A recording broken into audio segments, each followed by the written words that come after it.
If you used a plastic bottle in the last week and you didn't recycle it, there's a good chance that 450 years from now, that plastic bottle might still be here on this planet.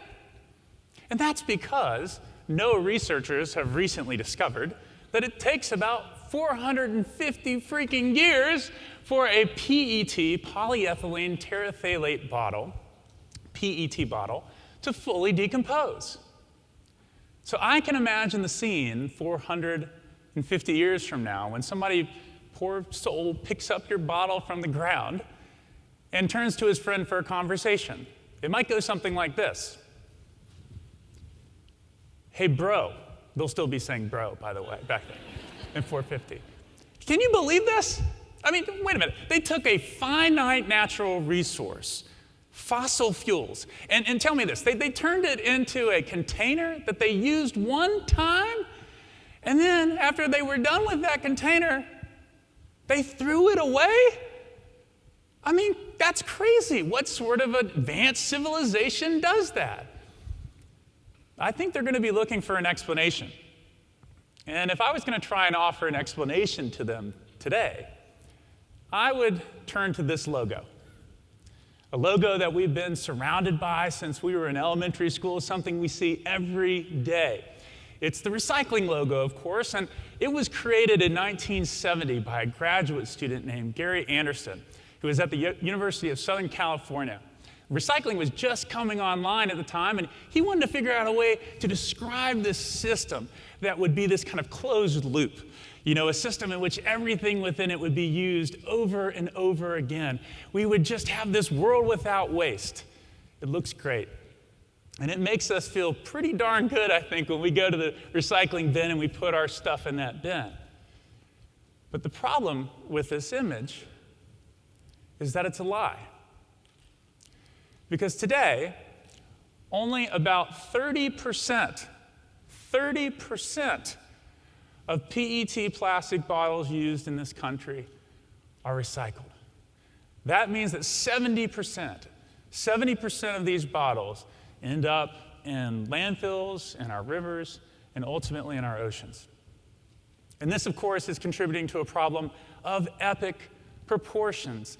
Scientists have recently said and predicted that by the year 2050, there might be more plastic in our oceans than fish by volume, which is absolutely crazy. And if we think about all that plastic churning around, one of the issues is that particles are ending up in our water supply, microplastics. A study that was recently conducted showed that 94% of tap water tested in this country had microplastics within it. You're drinking it. This is not something, in other words, that's just out there in our oceans. This is something that's right here inside of us. And it's something that we have to figure out. How do we end this plastic pollution plague that we're confronting? Well, to answer that, I want to suggest today that we don't need some new technology or even a new gadget to solve this problem. What we need is a better understanding of our past, a better understanding of history. And I can think of, when I think of plastic containers, no better history to turn to than the history of this company, the Coca-Cola Company, a company I spent 10 years or so traveling around the world to Peru, India, and beyond to understand the ecological footprint of this firm that started in my hometown. And I get it. This is an unusual place to start when thinking about a solution to the plastic problem. Because I think when we think about Coke, we think of the corporate villain, this plastic bottles that they're putting out. Greenpeace, for example, said that Coca-Cola put out about 100 billion plastic bottles in a year. That's about a fifth of all the plastic bottles that are produced on the planet. So they're part of the problem. But if we turn to their past, if we turn to Coke's history, buried in the archives, I think there are solutions for the future. So, let's go back to the past, and let's visit with this guy, John Pemberton, who was the creator of the Coca-Cola formula. John Pemberton was a pharmacist. He came to Atlanta in the 1870s trying to strike it rich in this patent medicine market. But unfortunately, his business burned down not once, but twice. And he went bankrupt by the end of the 1870s. It doesn't sound like the guy who's going to be the best-selling brand in the world, right? It sounds like somebody who's never going to make it. So what do you do when you're out of luck and you want to make a buck? Well, you look at the world and you say, okay, what's a drink that's really doing awesome right now? And I'll try and imitate it. And that's exactly what John Pemberton did. He saw this drink, VIN Mariani, coming out of France. It was named after a guy named Angelo Mariani, and it was selling like wildfire. And here's why. It was a Bordeaux wine, a red wine, mixed with the coca leaf from South America that would have infused it with small tinctures of cocaine. So we're talking about, folks, cocaine-infused wine. It was stimulating and quite exhilarating. Our president, Ulysses S. Grant, drank this stuff. Makes me feel good. Of course it does, Ulysses S. Grant. It's got cocaine in it.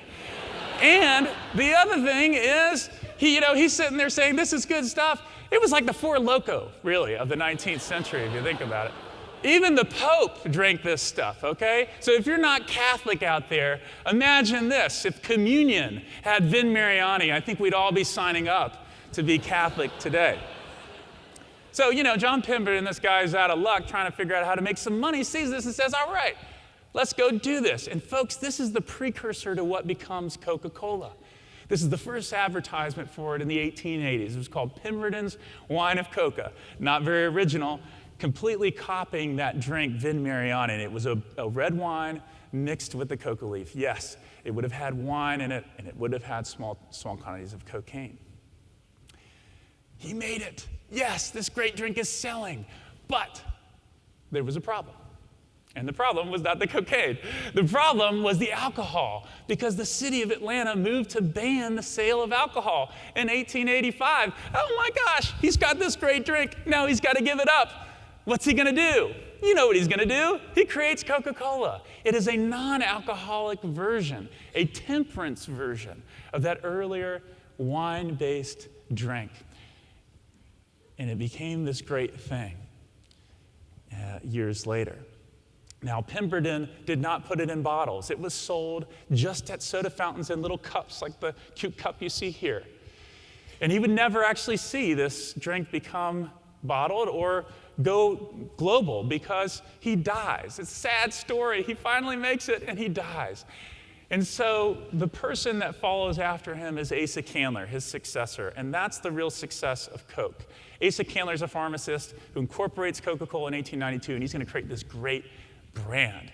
Asa Candler, by the way, was a kind of workaholic, puritanical Sunday school teacher kind of guy. I scoured the archives for the happiest picture I could find of Asa Candler.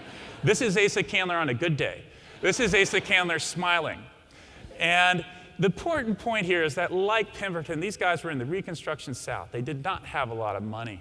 They didn't have a lot of money, and so they knew that the only way they could spread this drink far and wide is if they partnered with people. And Asa Candler's brilliant idea was to bottle Coke. In 1899, he makes the decision to bottle Coca-Cola. And that would change not only Coca-Cola, it would change the world, creating one of the biggest distribution networks the world has ever seen, stretching from Alabama all the way to Zimbabwe.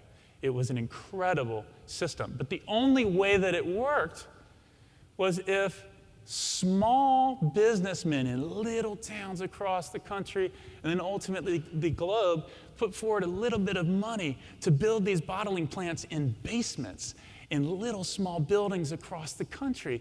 And these were folks, again, with not a lot of money. They cared about everything, all the costs, the bottles, the laborers, the trucks. They had to think about all that. And when it came to packaging, they couldn't afford to waste their packaging. They had to reuse it over and over again to save on cost. So they used returnable glass bottles. Returnable glass bottles in the early 20th century so that they would save on cost. But here's the key. How did that returnable system work? Well, they put a deposit on those containers, a deposit of 1 to 2 cents. And if you as a consumer brought your bottle back to your distributor, You got 1 to 2 cents back. You got paid. And it was an incredible system. It worked. I went through the archives to look at this system. We're talking about 80% of Coca-Cola bottlers were using a deposit system in 1929. The trade journals of the time said the only sane and logical, literally sane and logical thing to do is to put a price on packaging if you want it to be returned, right? And you got to understand, this is at a time when the drink's selling for 5 cents. So you're talking about a 2-cent deposit on a 5-cent drink? Heck yeah, I'm bringing that thing back. I want my 2 cents back. 40% markup. Incredible. I have evidence in the 1960s that shows bottles doing 40, 50 trips back and forth between their bottler and their consumer. Folks, it worked. It worked really, really well. So what happened?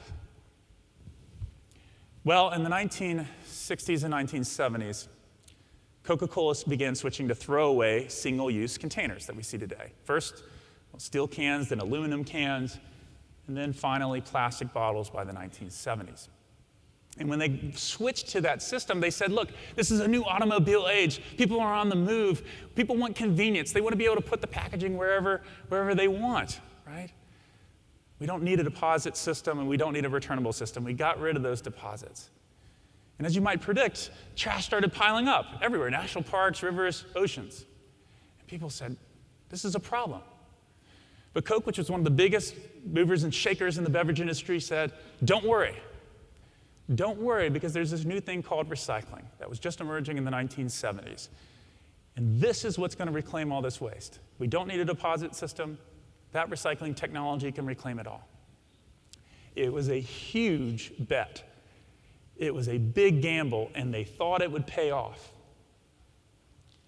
But the thing is, we now as historians can look back at over 4 decades of data to see whether that gamble paid off. And looking at the late 1990s, when curbside recycling was really in full steam here in the United States, coming up to today, this is the reality of what happened. Not only did recycling rates not skyrocket when we started really imposing these curbside recycling systems, for many years it declined. And in recent years, we're seeing this kind of stagnation with this rate around 30%. This is a system in absolute crisis. You see that circle? It's not a circle. So how do we fix it? Well, we know the answers, right? We know from history that when you put a price on packaging, when you value that packaging, it will be reclaimed. And we don't have to guess whether that system will work today. We can see it in action. I'm mentioning Michigan at an Ohio State thing, I know, but this Michigan's doing a great thing here, okay? They have got a system that has deposits in place. The citizens of that state and in Maine have enforced their own deposits via law to say that you have to put a price on a container. And in those states, if you go and deliver those containers, you get some money back. And I just wanted to show you the rates, that the rates are through the roof, 80, 90% recycling rates. And if we go to Denmark or Germany, I could list a lot of different countries whose nations have taken it upon themselves to do this system. We see recycling rates through the roof. It works, and we can make it work here across this nation. So Coca-Cola said that by the year 2030, they're going to reclaim and recycle every single container that they put out into the environment. This is the pledge they have recently made. They're going to reclaim every single container. There will be a world without waste, they say. And I applaud them for this. There's a lot of well-meaning people in the companies thinking about these big strategies.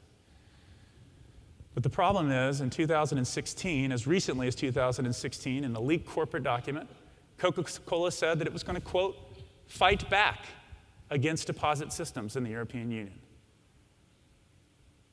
Folks, we don't have to wait for Coke to get woke. Okay? We, the citizens of this country, can make the conscious choice to end the unconscionable practice of not putting a price on packaging, especially finite resources like plastics. If we do that, if we learn from our history, then I think we make history. And it'll be a history that our descendants can be proud of 450 years from now. Thank you.